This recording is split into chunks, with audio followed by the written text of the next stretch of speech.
LeeBook with a little change of direction, looking for Hachiba Diamani. Out and oh, that's an outrageous pass!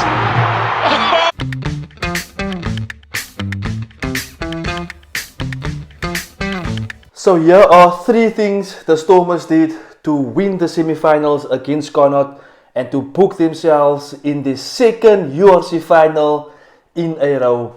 So number 1, the breakdown. Now initially in the week when you all found out that Dion Fourie will not make the starting 15, it was a little bit of a devastating affair. However, the Stormers came into this game with a plan to compensate for the absence of Dion Fourie. Now, one player I noticed during this game that actually played a different style of play to which he normally plays was Evan Roos. Evan Roos was competing at every single ruck in this game in an attempt to either steal the ball at the breakdown or to slow Connacht's ball down. So guys, there's one thing that you have to get right when playing against these Irish teams and against the top teams in the URC is that you need to starve them of fast ball or fast ruck time ball. If you do not do that, you're going to have an awful day on defense and they will hammer you, they will knock on your door whole night. So the Stormers, they had to compensate for the absence of Dion Fourie, and I think they did a very good job being physical at the breakdown, and that is one of the reasons why the Stormers won the game, was them being competitive and putting Connacht under pressure at the breakdown. All thanks to guys like Evan Roos as well as Captain Steven Kitshoff. Number 2, the Stormers' defense. So last week after the Bulls lost Jake White, he gave his analysis and assessment of what the Stormers are doing right. One of the things they're doing right is their defense. Norman Laker, he's the guy that's their defense coach. They have a very good defense. What actually helped them to win this game tonight was their defense. I can remember Connacht attacking face after face, but they were hit back so many times, and then they ended up kicking the ball, and that gave the Stormers an opportunity to counter-attack and to basically run the ball back at them. And many of the tries that we saw came from that scenario.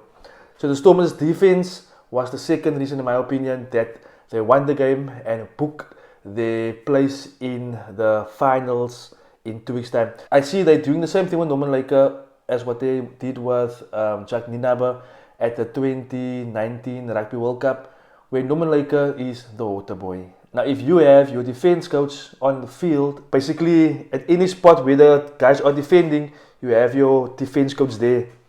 And that is extremely valuable. So, the Stormers, they are probably one of the best defensive structured teams in the competition. Number 3, why the Stormers won this game was the influence of Manie Libbok. So Manie Libbok, in 2 successive weekends, he achieved Man of the Match. His influence on these games, guys, for the past 2 weeks was phenomenal. His accurate kick passes, the way he passed the ball out of hand, the guy has vision, and he is, in my opinion, the second best fly half for the Springboks after Andre Pollard. Andre Pollard and Manie Libbok, the third guy there, he's way at the bottom. And I think Manie Libbok is cementing his place for the Springboks this season, for the Rugby Championship, and hopefully, if all goes well, for the Rugby World Cup later in France. So Manie Libbok, he is phenomenal. I hope the Stormers, they keep on to Manie Libbok. He is the guy that's steering the ship in attack, and it's a pleasure to watch, a pleasure.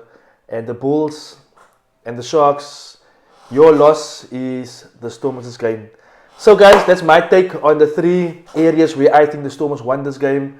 Was at the breakdown, they work at the breakdown, the physicality at the breakdown, the defense, and the influence of Manie Libbok. So, at this time, shooting this video, Leinster, they are leading Munster 10-6. It's still very tight, very close. The second half just begun.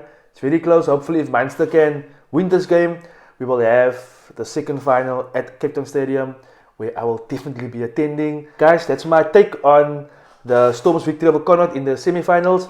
What was your opinion of the game? What's your takes of the game? Please guys, interact with me, comment in the comment section, like this video, subscribe to my channel, and I'll catch you guys on my next video.